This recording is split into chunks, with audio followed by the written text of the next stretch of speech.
முதல் வாசகம். திரு தூதர் பவுல் ரோமையருக்கு எழுதிய திருமுகத்திலிருந்து வாசகம்.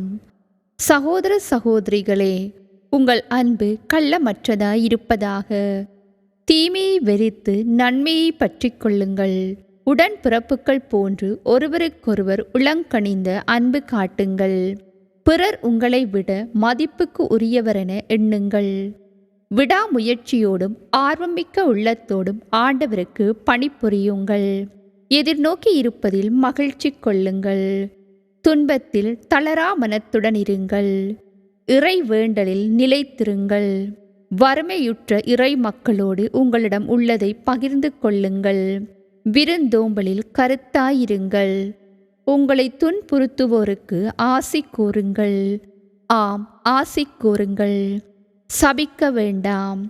மகிழ்வாரோடு மகிழுங்கள். அழுவாரோடு அழுங்கள். நீங்கள் ஒரு மனத்தவராயிருங்கள்.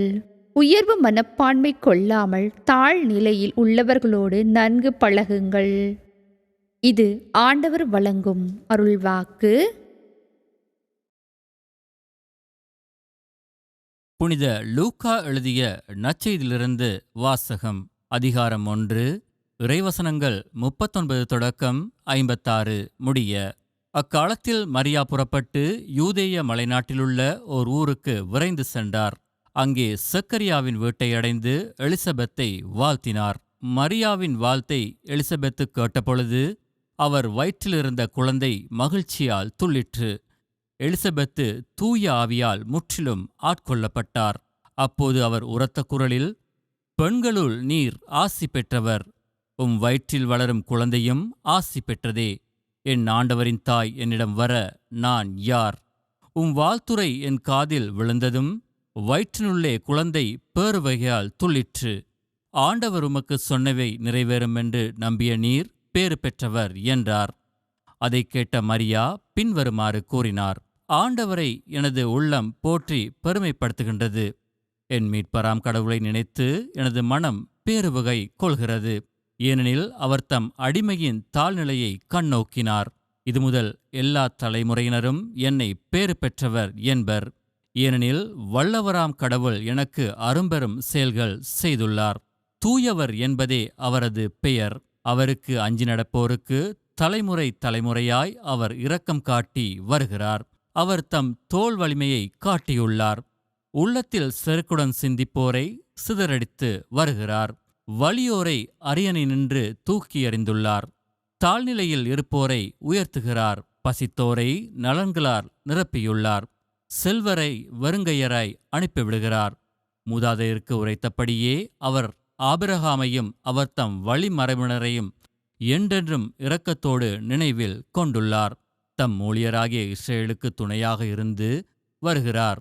மரியா ஏறக்குறைய 3 மாதம் எலிசபெத்தோடு தங்கியிருந்து பின்பு தம் வீடு திரும்பினார்.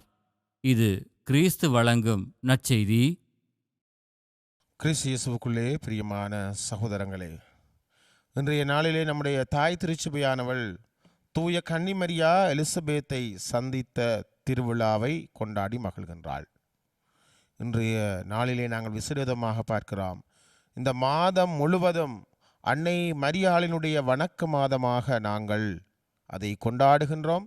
இறுதி நாளிலே நாங்கள் அன்னை மரியாளுக்கு நாங்கள் மிகவும் மகிழ்ச்சியாக சந்தோஷமாக அன்னை மரியாளுக்கு நாங்கள் விழா எடுப்பதை பார்க்கின்றோம்.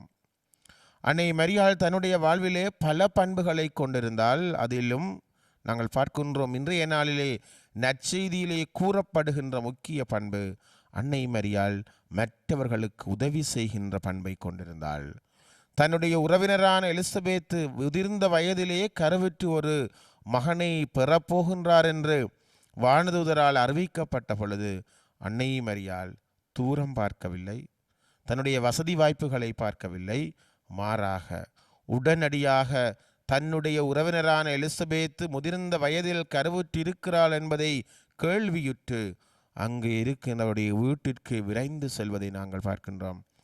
வாகன வசதிகள் இல்லாத காலம், எந்தவித பாதைகள் நடைபாதைகள் குறுக்கு பாதைகளில் இல்லாத ஒரு காலப்பகுதியிலே அன்னை மரியாள் கல் முள் நிறைந்த இந்த மலை நாட்டு பகுதிக்குள்ளே கால்நடையாக சென்று அங்கே ஒரு இரு நாள் அல்ல 3 மாதங்கள் அன்னை மரியாள் எலிசபெத்திற்கு உதவி செய்தாள் என்று நாங்கள் பார்க்கின்றோம்.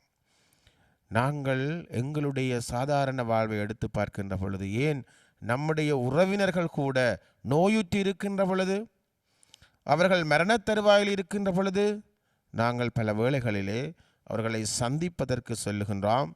அவர்களை பார்த்து அவருக்கு என்ன வருத்தம், இது எப்படி வந்தது என்ற புதுமையான பல கேள்விகளை கேட்டு அவர்களுக்கு இன்னும் வருத்தத்தை கூடுதலாக்கி அவர்களோடு இருக்கிறது மட்டுமல்ல, அவர்களிருந்து நாங்கள் விலகி செல்வதை பார்க்கின்றோம். ஒரு நாள் சில வேளைகளில் மணித்தியாலம்.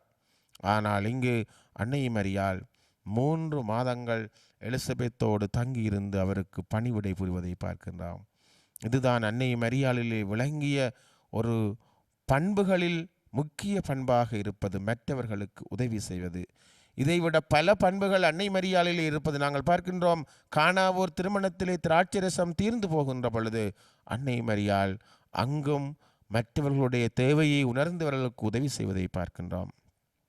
இப்படியாக அன்னை மரியாள் ஆண்டவர் இயேசுவினுடைய பகிரங்க பணியிலே அவருக்கு உறுதுணையாக இருந்தவர். இறுதி நேரம் வரையும் ஆண்டவர் இயேசுவோடு பயணித்தவர். இன்றும் சிலுவை அடியிலே நாங்கள் பார்க்கின்றோம், இதோ உம்முடைய தாய் என்று சொல்லி யோவானுக்கு வழங்கப்பட்ட அந்த நேரத்திலிருந்து இன்று வரை நம்முடைய திருச்சபையோடு பயணிக்கின்ற தாயாக நம்முடைய அன்னை மரியாள் இருப்பதை நாங்கள் பார்க்கின்றோம். ஆகவே நாங்களும் எங்களுடைய வாழ்விலே மற்றவர்களுக்கு உதவி செய்கின்ற அந்த மனப்பாங்கை நாங்கள் வளர்த்து கொள்ள, மற்றவர்களுடைய தேவைகளிலே உழல்வோருக்கு நாங்கள் தேடி சென்று உதவி செய்கின்ற மனப்பக்குவத்தை ஆண்டவர் எங்களுக்கு நிறைவாக தர இன்றைய நாளிலே மன்றாடுவோம். அன்னை மரியாள் எங்களுக்காக தொடர்ந்தும் பரிந்து பேசுவாள் என்ற நம்பிக்கையிலே நாங்கள் அன்னை மரியாளை போற்றுவோம். அன்னை மரியாளுக்கு எதிராக எழுகின்ற எல்லா விதமான தப்பறையான போதனைகளில் இருந்து நாங்கள் முறியடித்து, அன்னை மரியாள் உண்மையாகவே ஆண்டவருடைய தாய், எங்களோடு பயணிக்கின்றவள், திருச்சபையை காக்கின்றவள் என்ற அந்த விசுவாசத்தை நாங்கள் மற்றவர்களுக்கு கொடுக்க இன்றைய நாளிலே வரம் வேண்டி மன்றாடுவோம். ஆமேன்.